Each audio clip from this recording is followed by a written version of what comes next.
Chers amis, nous allons parler des 30 jours avant Pessah. On avait dit que la première période, c'est les 30 jours avant Pessah. Donc maintenant, voilà.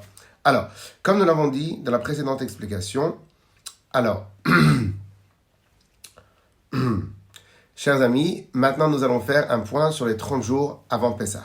Alors, comme on l'a dit la dernière fois, dans la dernière vidéo, les 30 jours avant Pessah sont un bloc en lui-même et nous verrons les applications halachiques de ces 30 jours-là. Alors, les Chachamim, tiknu Chachamim, lidrosh, ilchot, achag, shloshim yom lefanav, kedei la'asker ha'am et haregel. Donc, les Chachamim ont institué qu'il fallait commencer à étudier les lois de la fête 30 jours. Alors maintenant, en quoi ça change d'étudier ou pas d'étudier? Eh bien, en fin de compte, premièrement, évidemment, plus on va étudier, plus on va être connaisseur de la fête. Deuxièmement, à l'époque du Beth Amikdash, on devait se préparer à plein de choses. On devait se préparer à voyager à Yerushalayim, à préparer le sacrifice, à trouver un endroit où se loger à Yerushalayim, se rentrer au mikvé, faire attention de ne pas avoir touché de mort, de ne pas avoir été dans un endroit où il y a un mort. Il y avait énormément de choses qu'il fallait s'organiser pour pouvoir être prêt à rentrer au Beth Amikdash. Donc, qu'est-ce qui se passe?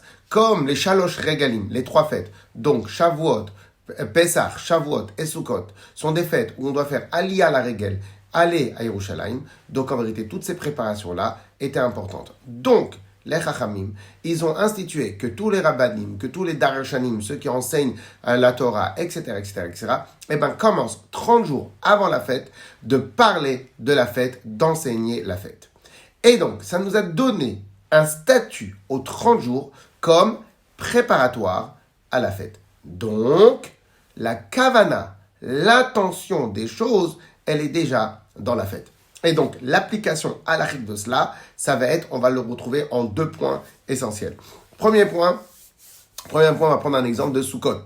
Sukkot, une souka qui a été fabriquée 30 jours, plus de 30 jours avant la fête, la souka, elle n'est pas cachère. C'est pas une souka, c'est juste une cabane, c'est juste un endroit où mettre les affaires, ou cacher les affaires. Elle n'est pas cachère.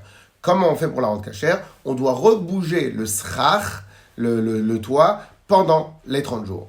Ou bien, nous concernant pendant Sukkot, si maintenant quelqu'un, par exemple, va voyager de chez lui avant la fête, pour se retrouver chez lui après la fête de Pessah, un exemple, il n'a pas l'obligation de faire bdikat chametz, la vérification du chametz. Pourquoi? Parce qu'on considère que 30 jours avant la fête, elle est trop loin de la tête, et donc les Chachamim n'ont pas institué cela. Par contre, dans les 30 jours, même si on n'est pas la veille de la fête, c'est-à-dire le soir des grillades, on va dire, même si on n'est pas la veille de la fête, on est obligé de vérifier le chametz. Pourquoi?